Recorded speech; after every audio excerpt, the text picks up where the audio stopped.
50-50. You fight. I fought amateur 21 years. I fought Capo 2007. I win Capo 27-10. Louisville, Kentucky, 502. That's where I'm from, player. How about you? What's good, everybody? What's good? It's your boy, Cardinal Bud Crawford, or E.S. Red, if that's what you want to call me. And we are back for another one. Alright, y'all, we got a new topic.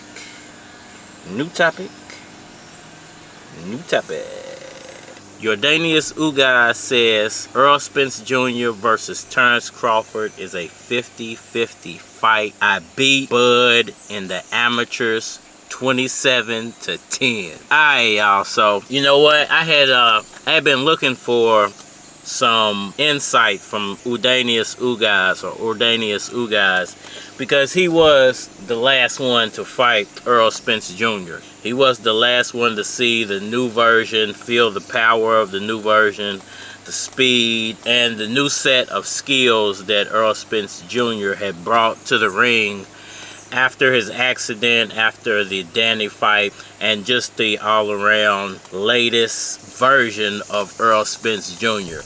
So I feel like he had the best insight onto what we might see when Terence Crawford and Errol Spence actually get it on. And he had an interesting take. He said that this fight is a 50-50 fight. I do believe that. I do believe both guys have a shot to win. I just feel like Errol Spence, because of his experience, and his not only experience, but his welterweight champion experience. He has a lot of that, 3-time champion, so he's had the most welterweight big fight experience out of those two guys. But I still felt like Ugas could give further analysis to how this fight might play out. Now, he says 50-50. I would say more like 60-40, the split. It might be even 70-30 in reality, going Spence's way, but I would say 60-40. I'm going to give Terence Crawford a shot at winning that fight. But I do believe that what Ugas said, it plays a role, you know, and he, you know, he doesn't speak perfect English, but he's getting better at his English. You know, he had a recent interview. Go check that interview out. And his English is, you know, it's subpar. It's getting there. But you could understand most of what he was trying to get across. And he had his wife with him. She speaks a lot better English, so she was kind of interpreting for him with the words that he couldn't muster up and get out. But he definitely felt like, and he made kind of a joke about him fighting Terence Crawford in the amateurs. He was like, man, you know, I fought Terence Crawford in the amateurs. And the guy who was interviewing him asked him, how long ago was this? He was like, were you 5 years old when y'all fought? And Ugas didn't really catch what he was trying to say because of the language barrier, and he's not perfect at understanding English yet. And then he asked his wife to interpret. He was like, no, this was like 15 years ago. I was 21 when we fought, but I beat him 27-10. Now, what does that tell you about Terence Crawford? What can you decipher from that little bit of information Ugas was able to provide to us? He basically, I think, was saying that, you know, yes, I beat him, but we were much younger. We're different fighters now. We're both grown men. We both had a lot more experience in a boxing ring.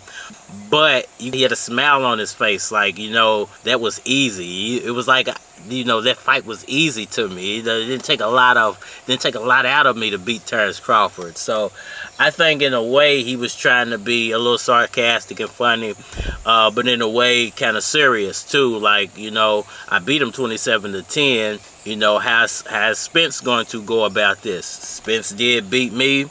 Now, he didn't get real specific. He didn't say, like, okay, well, it was the fact that I was hitting him with a lot of jabs, or he didn't mention the looping punch. He never said, well, I was catching him with uppercuts or hooks, or there was a certain shot that he was landing that was keeping Terence Crawford from scoring, or that there was something defensively he was doing that was keeping Terence Crawford from scoring.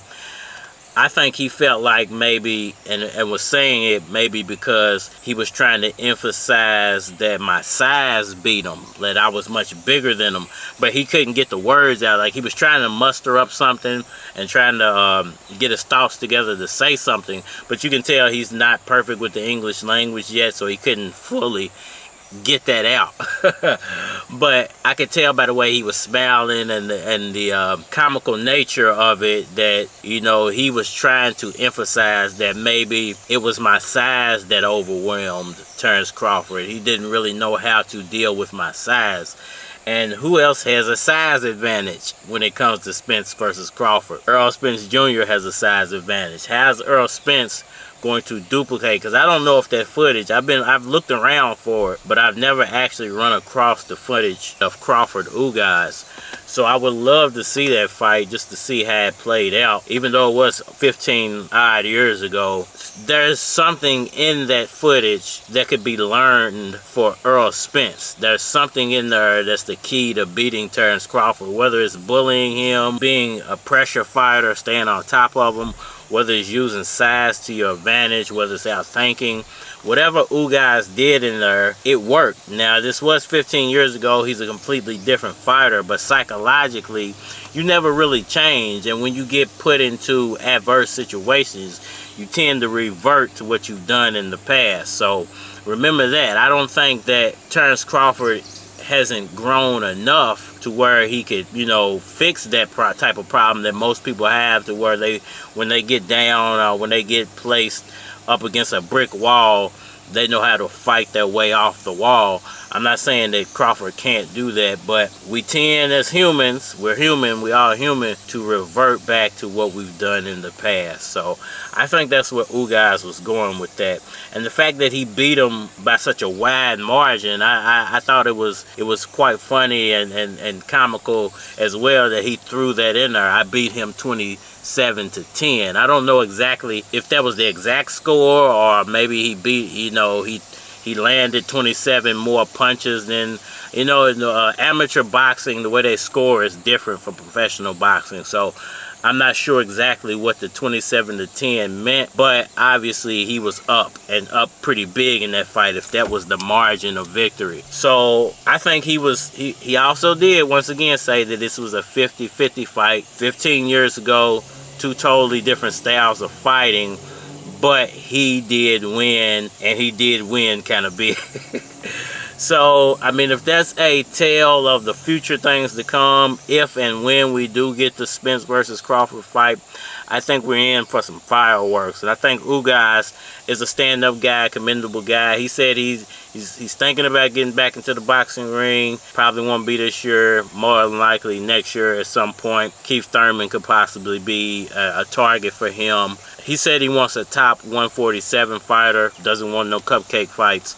And his eye sockets is doing well. So I appreciate Yordenis Ugas, likable guy, man, great figure in boxing, warrior, has done some great things within the past year for his career, and gave a great analysis on Spence versus Crawford. Hit that like button for me, share, subscribe. Let me know what y'all think about that down in the comment section below. Tell a friend, holler at me on all social media platforms, Facebook, Instagram, YouTube. You're more than likely to get a response on the tube, so holler at me over there if you want a response. It's your boy, Cardinal Bud Crawford, or E.S. Red, if that's what you want to call me, and we are money. Bet you $20 and you better pay up.